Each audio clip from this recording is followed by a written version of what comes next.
brothers that create so much wonderful artwork that you have a chance to really go deep and learn about their work. So watch for that coming out on our social media. So how'd the auction go today?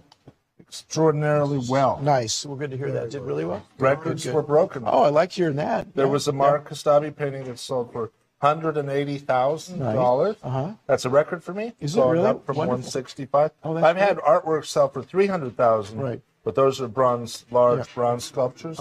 So I'm very grateful to Park West that's fantastic. for setting a new record for a canvas. Yeah. And we had a collaboration sell for $136,000. That's fantastic. And well-deserved, you guys. I mean, absolutely. You know, you deserve to have that. Your work is so brilliant. So what we did is we asked to have some works of art come over. And so we're going to show those to you right now. You guys need to switch places because I think we're gonna switch spots with you right now.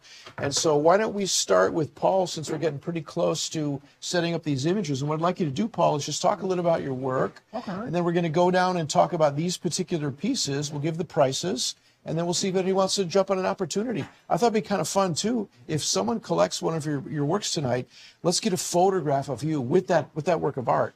And then we'll send that to the collector so they have a photograph of the artist and the work of art. I think we'll make sure their concierges get that photograph to them. So let's do that, okay? All right, little bonus feature. So, Paul, tell us about your work, your background. I mean, your work is so intriguing, it's so powerful, such an impact to it. And give us a deep dive into what your work's all about. Okay, well, the pieces here on the on my right, probably your left, these are what I painted this winter. I painted maybe 30 or 40 of them, and Park West came to my studio and just loved them all and brought them here. There was maybe 10 of them were at the museum. I mean at the event today, which all sold. And what they are is they're simple line drawings that I start with like just one line. If you want to follow my finger here, yes, I kind of go like this, and I follow like this. It's still one line, it's still one line, it's still one line, it's still one line, it's still one line, and I'm out. And then I'll take it from there, and I'll embellish it with the hair. And if you're really into details, there's always an odd amount of things going on, like 3 colors in yellow, which is like a lemon yellow in this case. And the mechanics of that, what I do in my art, is throughout. You'll see that pattern happening throughout, so that's how you'll get a really impactful consistency. Oh, this looks great. This fluorescent yellow here. Oh, looks fantastic. And then I use the same methodology in my florals, which are really plants. They're plant-based materials as well. I'm not using oil paints these days. You know, it's price of crude oil's gone way up. So I'm using a lot of acrylic and alcohol-based paints. This is a round painting known as a tondo.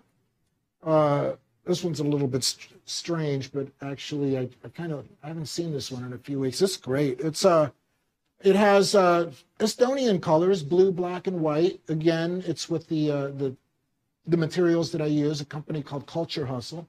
9 colors. I limit my palette, and I use the technique of ART, attack, release, threshold. So I set a threshold, I attack the canvas, and then once I've reached the saturation point, I release it.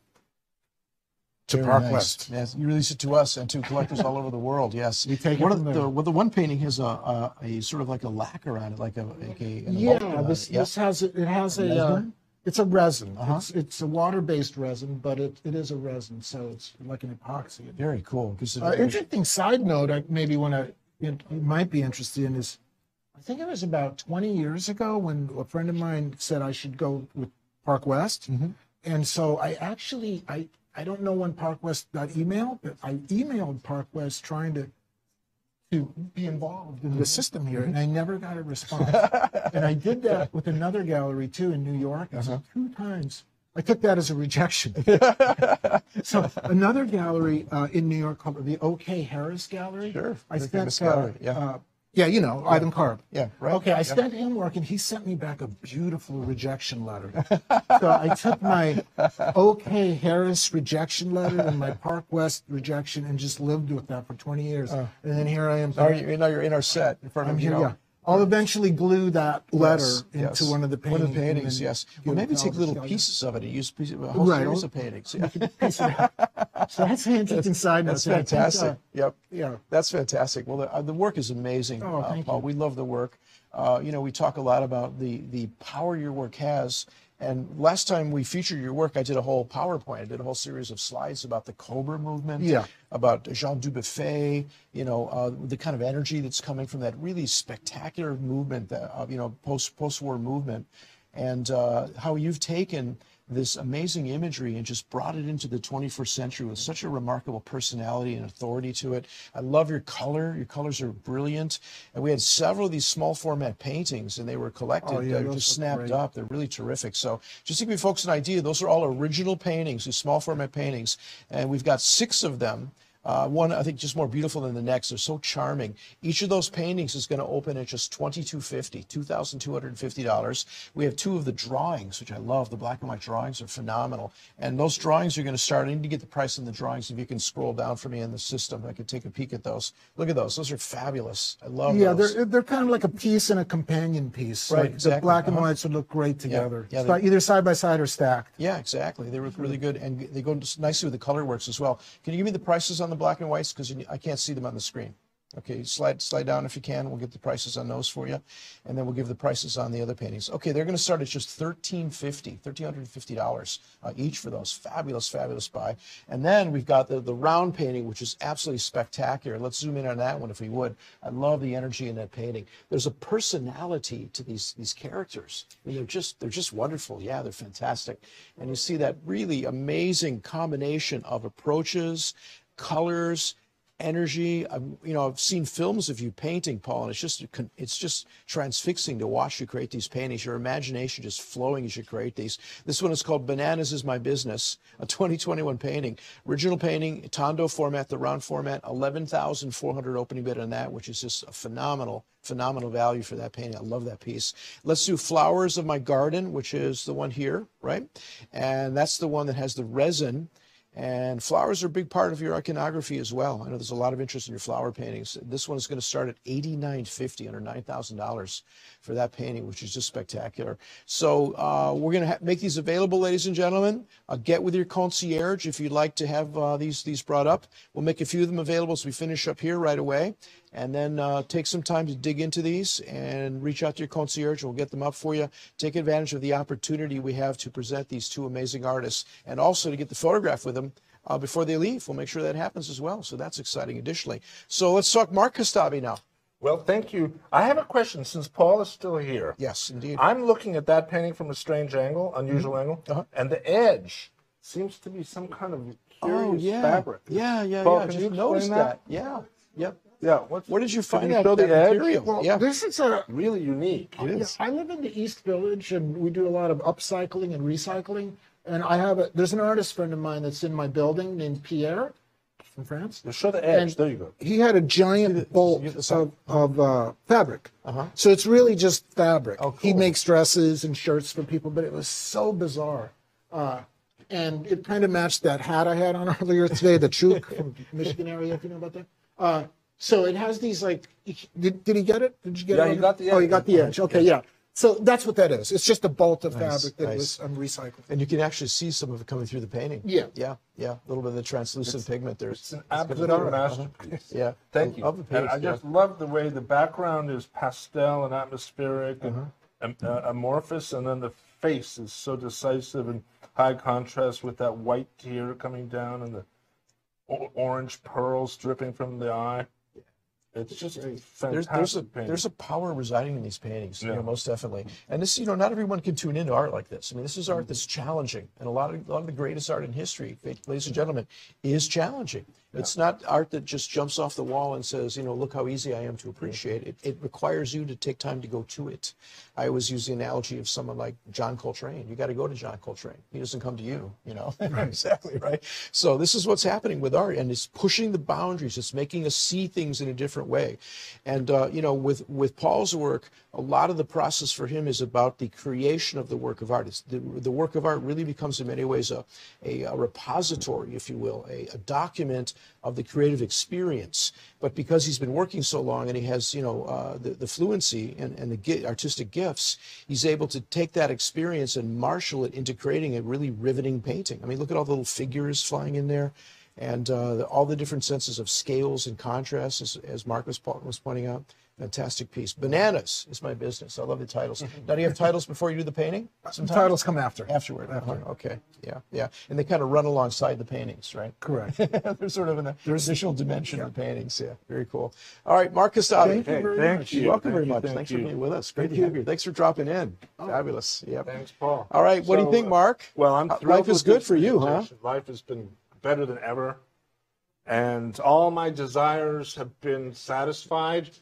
And speaking of desire, that's the title. This painting is called The Architecture of Desire. Okay. And it's one of my absolute favorite recent paintings. And I'm surprised it hasn't been chosen to be a published painting yet. But it's a 100% celebration of passion and love and romance with these architect tools back here done with gold leaf. And the colors, my favorites, turquoise and blue, with this passionate crimson background, and the marble floor. I'm really into marble, especially checkerboard. Yeah, and I have that in Rome. So the Architecture of Desire. I love the gold leaf. Thank you. Very interesting, and it's that geometric approach in the background. I think is fabulous. Thank you. There's a certain quality to your painting, Mark, that's marvelous. It's got a light to it, a special lighting that's really spectacular as well. So, take us through some of the other paintings. Whatever you like, there's whatever one you that want to just talk came about. up that one of my absolute favorites. This one is called Passion by the Book, and you see they're on a blue sofa. The figure, white, black, and turquoise, is embracing the kind of soft yellow, black, and orange figure, and there's a book down there. So the title is kind of self-explanatory. Usually my titles, just like Paul said, come after, but there are some cases where they come before. And this, you can see, is a 30 by 25 centimeter painting. I sign all my paintings on the back and the front with an archive code.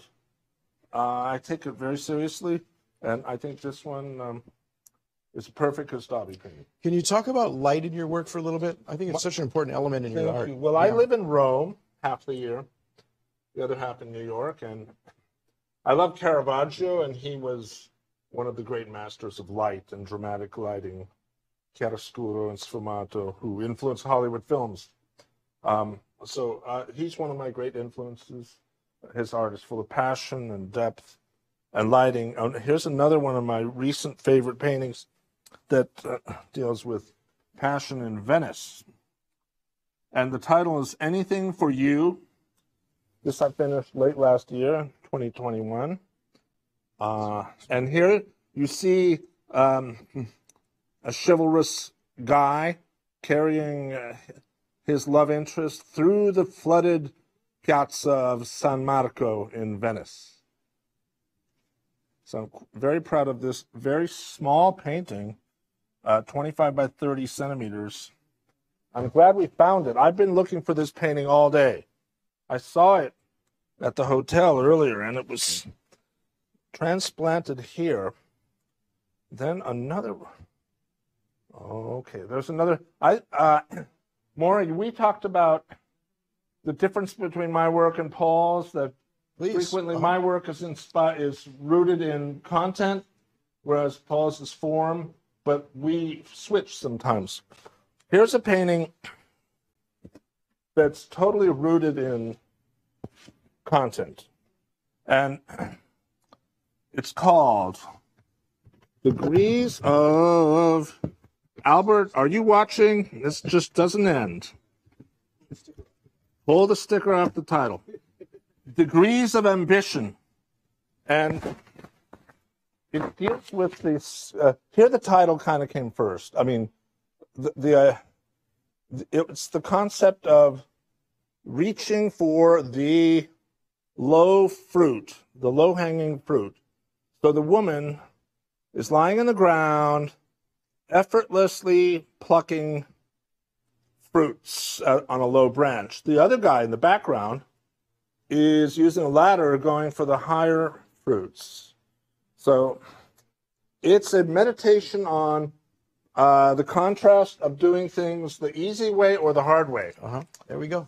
I had a different interpretation. What was your interpretation? This is a great, demonstration of the fact that when Mark makes paintings, everyone brings their own interpretation to them. They become really sort of like, means of evoking your own, sources and ideas to them. So for me, Mark, this was Adam and Eve. It was Adam and Eve. Oh, right. Well, of course. So you got That's in Eve, there too. and she was just reaching up and plucking the fruit, the forbidden fruit, so easily for her, whereas Adam was in the background climbing up the ladder, trying to get the apple down. And the apple came to Eve much more easily. And of course, we know what happened after that, right? It was the world changed. The world changed a little bit. But I love the painting. It's really a fabulous example of your work. Really, really cool. So thanks for sharing that one with us. Thank you, Morris Shapiro. You're such an elegant scholar and a true expert on art history. Well, thank you. So this painting is about letting the cat out of the bag, but the title is Pussyfooting Around. 30 by 25 centimeters from 2021. One of my favorite paintings of all time. And there's a subtle detail in the background. Perhaps some of you have already seen it, but the cat theme and is echoed in the skyscraper. Nice. You see the cat building up there? Yeah, it's kind of a cat. There you go. Yeah, fantastic. Cat-eared skyscraper.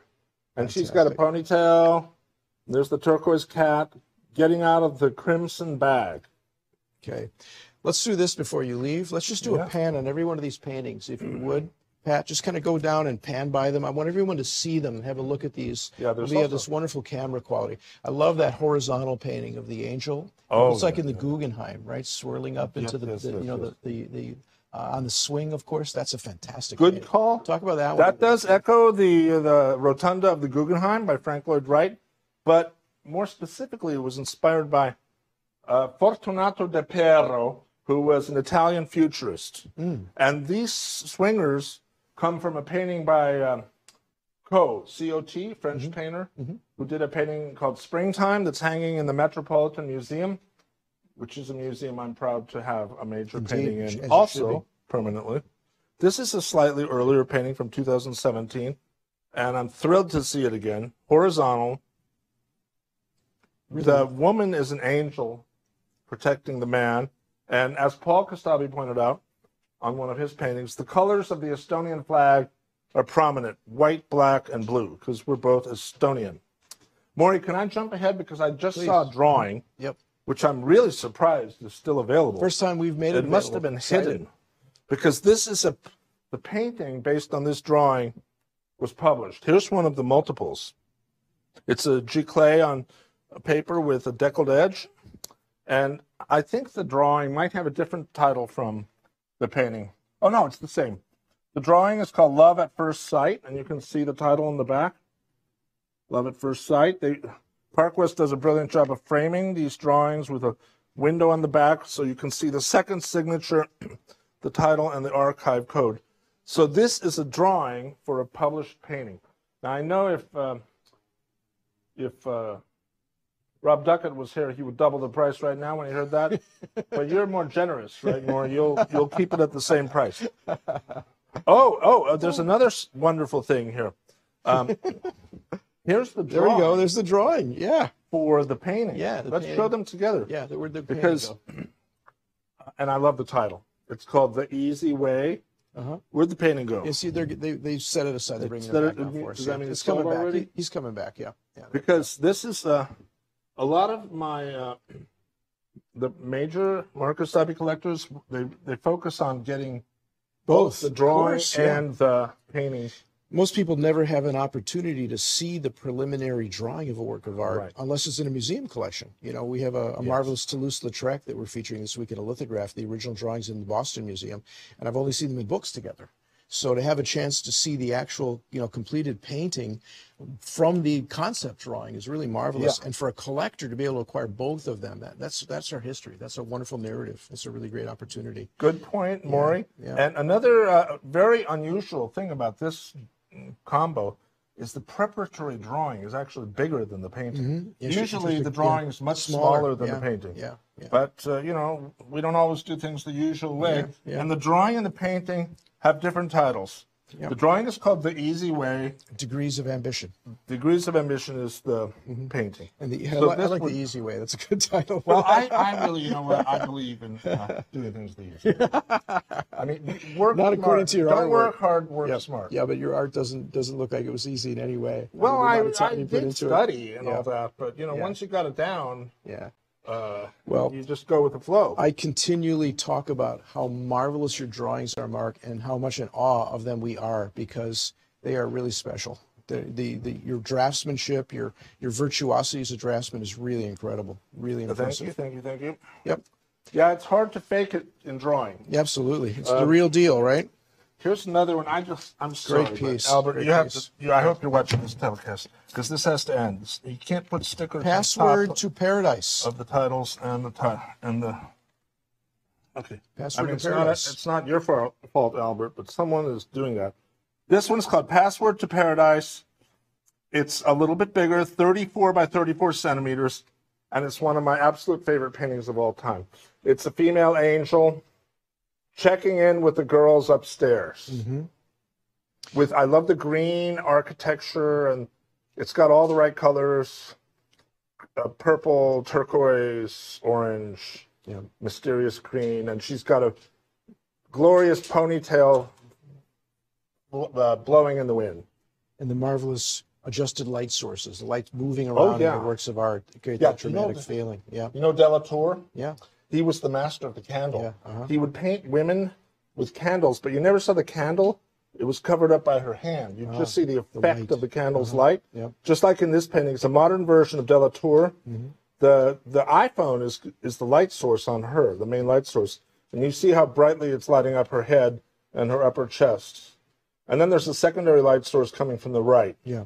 On the buildings, in the background. On the buildings and on the body, etc. Yeah. And I love the futurist architecture in the background too. That's really awesome. Yeah, very nicely done. Just to give an idea, in that painting, Password to Paradise, that painting is going to start at $15,300. And, you know, we're talking about a man who's in, you know, over 60 major museum collections, permanent collections in museums around the world. So very great collecting opportunity, ladies and gentlemen. Well, I want to show the two collaborative paintings we have before you guys leave. Let's do it. And let's go show Maybe those because Paul should come back up. Paul should come back up and talk about it. Yeah. So I find it just extraordinary. We talked about this yesterday in the interview, and I'm so enamored by your collaborations. First of all, for brothers to be as gifted as you are the way that both of you have taken your own paths in life, but you've carved these amazing positions as world-class artists, museum quality artists, and the fact that you want to collaborate, and the fact that you do collaborate, and the fact that the paintings are so intriguing, you know. And it really cracked me up yesterday when Paul was saying that you'll send him the painting often with your part of it covered up, so he doesn't even know what he's relating to. Well, I'm very grateful to my brother Paul because he's truly an angel, and he among other things, he's helped me in life many ways, but often he basically just cleans up my messes. You mean figuratively and literally, right? Well, on a painting, I'll do a painting, and then some parts of it are perfect, but other parts are undecisive or messy. So I tape off the parts I love. Yeah, right. To protect them. And then he fixes it. He puts energy in the weaker parts, and suddenly it's better than the sum of the two parts. Yeah, fantastic. Okay. And then we're going to look at some of those. Yeah, now? we're going to show it right here. This is the first one. Here? Yeah, take a look at this, everybody. Oh, this is awesome. Collaboration on. Yeah. Well, this is not on like paper. what I just described. This was a totally different approach. Okay. This is on paper. There was no tape here. Right, and this is one where I started it. Right. And then you finished it on paper, and it was in the Kingston Pop Museum. And published in the catalog. And published in that catalog. Yep. So this was exhibited in do the we have Kingston a catalog Pop Museum. here? Yeah, we do. Let's bring it up. Yeah, we'll show that. Let's show proof. It's in my case, I think Mark used some spray paint in this, or the graffiti style almost a little bit. And I have, another one of the faces that just like pop out at you. Transcending. Pink drooble coming off of the, what a great word, drooble. Drooble. It almost echoes the ponytails that you do in your paintings, which at one point the ponytails used to be Heidi. Whenever we saw a ponytail, it was Heidi. Yeah, that's true, Heidi. Ponytail. So the angel is actually Heidi. Her favorite painting in this group. So this is a 2022 painting. Yeah. Yeah. Let's talk about this element, Paul. You cut out a part of one of my oil paintings on canvas and glued it on the paper. Yeah. So there's actually canvas on this. I did. Canvas on top of paper. Right. I did. I cut one of your paintings. And it's drained. It's a decal of a like a drain for water in your sink. A drain pipe. Yeah. It looks almost like the Guggenheim's spiraling down like a Robert drain. Gober. Yeah. So and again, there's my odd configurations of things. We've got the 5 dots here. We have 3 here. It's always in odds and 3. This is probably 11, and that's what just brings a consistency to the work. I know it's like a little bit, controlled, and it almost seems like I'm faking it, like making up something. But that's just how it is. I work in odd numbers, and it's like numerology a little bit, but. And you started this one, and you deliberately left all this space for me for my intervention. Right. Can we get the title? It's called Transcending Inner Demons. Oh, I love that. Transcending Inner Demons. And it's actually a painting from 2021. I misspoke. It's 2021. The painting on paper, 2 artists, 2 signatures, both Kostabis. And there's some of Paul's little men in there, too. Over there. To see them. Those are kind of new. Yeah. Those are... COVID new. COVID new. Yeah. There's a lot of that in the world today, I'm sure. Yeah, and you used the phrase post-war art at one time. Yeah. Right. Post-new war. Post-new war. 22 war. Soon. Soon, yeah, it'll be post-war. Soon. I mean, we have to, because we didn't know. Like I was talking about the encyclopedias earlier. Right. That might have been post-war art in that time era, in that period. time. Yeah. So, well, ladies and gentlemen, that is the collaborative painting we have available. Yeah. That painting is going to start at $7,650. That's a fabulous value for that. Amazing price for that. And look how well it works. I mean, your styles are so disparate, and yet they come together so beautifully, and there's a harmony about them as well. I think it's marvelous, probably from growing up together and spending so many years, reading each other's minds, and, the symbiosis that you two have is wonderful. So what we're going to do is we're going to make all these paintings available. They're going into the catalog. All the pricing will be in the catalog. We have the paintings, the drawings, we have the Paul Kostabis, we got the Mark Kostabis, and then you let us know. We want to bring them up. Now, they're both leaving tomorrow from their hotel. But what we'll do is we'll bring the paintings over to the hotel that are collected this evening and make sure we get a photograph of you guys with the paintings before you leave for the airport tomorrow. Okay. We'll make sure that happens. Okay. All right. And just on a closing note, life often is a carnival. Yep. And in New York we have Coney Island, and it's seen here. And this is the angel of hope that will save humanity from the tragic carnival of today's hyper-mediated world. Yeah, we certainly are living in that world today. This one is, again, one of my very favorites. Very patriotic the Wings of Freedom. Wings of Freedom, and the angel is in patriotic red, yellow, and blue, flying over Coney Island with a glorious sunset. Yes. And with that sunset, Paul and I will now fly back to LaGuardia Airport. Tomorrow. Oh, yeah, we're going to go post for photos now at the hotel. Yeah. Okay, wonderful. We'll have a great time over there. Thank you. We had another collaboration painting, but I was just told it's sold. That's true. So we're not going to show it. You should have seen those pieces flying off the wall at the That's hotel. wonderful. Congratulations. Ladies and gentlemen, give it up for Paul Kostabi and Mark Kostabi joining us in the telecast. Thank you, gentlemen. Thank you. Pleasure. Be well. Ooh, what a week. Enjoy